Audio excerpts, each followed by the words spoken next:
my loves, and welcome back. Tonight we are reading Sirjacksalot and the Two-Headed Dragon. I'm really excited for this book. I like this book. It's kind of broken though.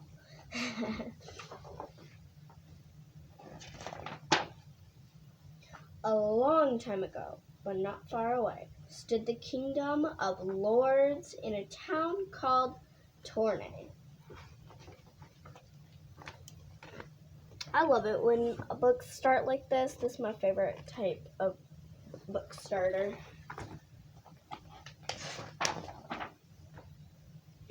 Where for years without end a battle was fought between fairy dragons and Sirjacksalot. This knight was the kingdom's most honored friend. He swore to fight evil through their troubles to mend. He was fearless and brave, though you might never know, for he looked very clumsy and seemed rather slow. His feet were too long, his boots extra wide. For him it was harder to walk than to ride. But in full armor, so shiny and sleek, he made even giants look humble and meek.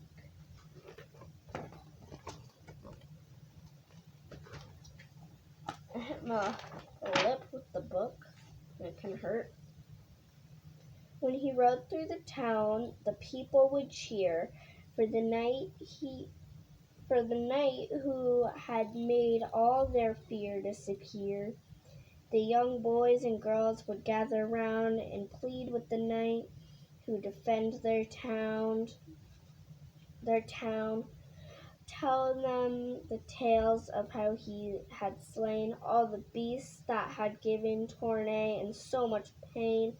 The knight was so loved that the folks Tournai proclaimed August 1st a Sirjacksalot Day.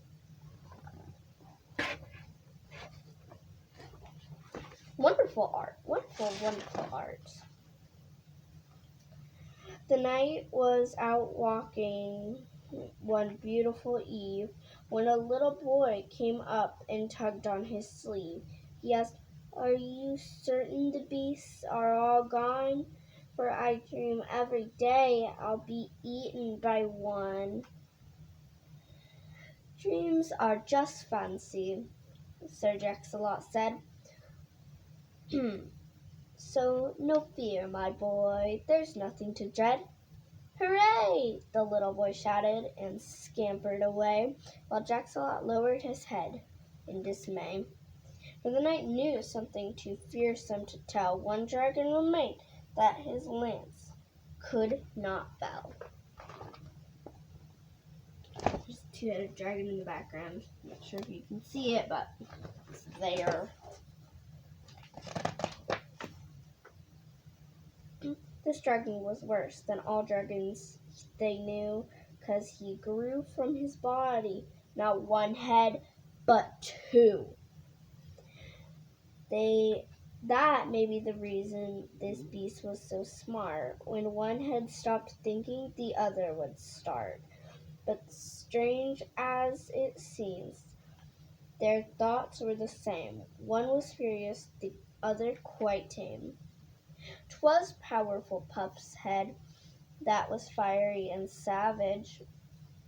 His only great joy was to burn and ravage, while Poof Puffer, his head, had only one flaw.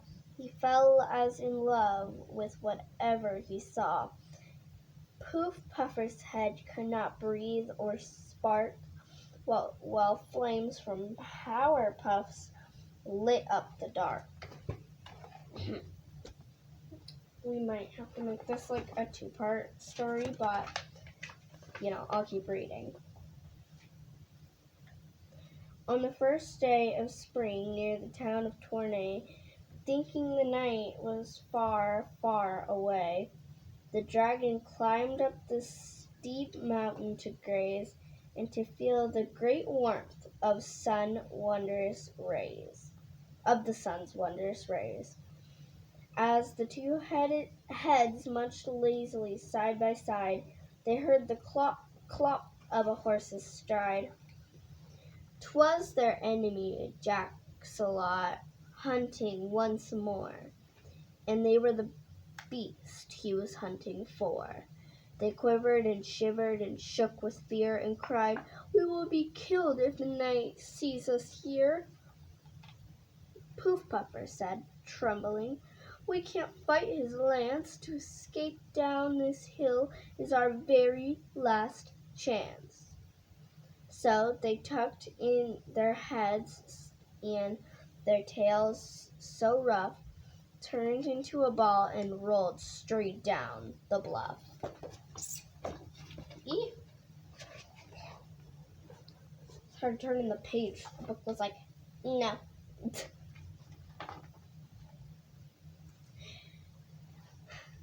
They bounced and they bumped till they landed inside a place that was dark, where they knew they could hide. "It's perfect for hiding," their voices were joyous. "Here the night will find Here the night will never find and destroy us." "You'll never hide in here," "You'll not hide in here," came a furious shout. "This cave is my home, and you must now get out." The cave was called home by a tiny gray mouse who didn't like beasts rolling into his house.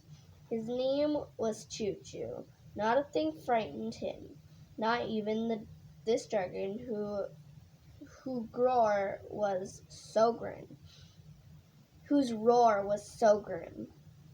Because of his size, he had always been teased, so he chose to live solo and do as he pleased. "Oh dear," said Poof Puffer, "oh dear, we've been found. Soon they will put us 10 feet in the ground." It's all dark on this page.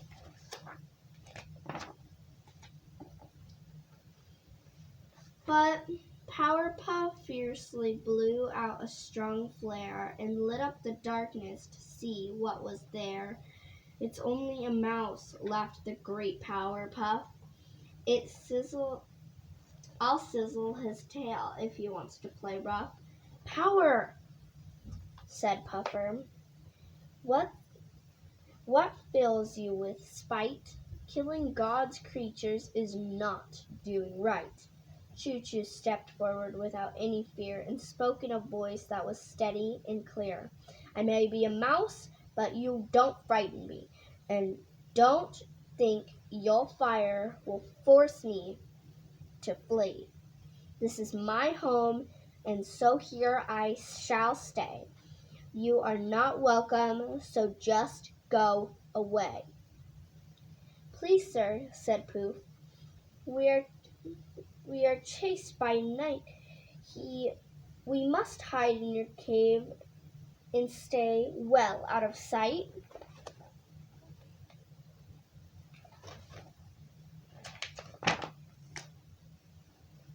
"Well," squeaked the mouse, "it is a large cave. I'll let you hide here, but you have to behave." Poof Puffer looked at Powder's great head. "You must be good, Power," Poof Puffer said. Power boomed. I am the furious of all. I shall not take orders from someone so small."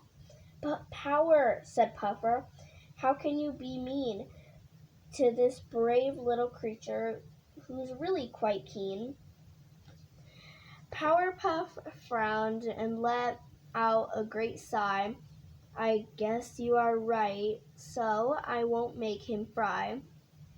"You have to be nice, as I told you before, and please," said the mouse, "will you try not to snore?" "Oh, thank you," said Puffer. You're quite a nice mouse. Thank you for letting us stay in your house." So the dragon got comfy and tried not to fear their enemy the night, who was lurking so near.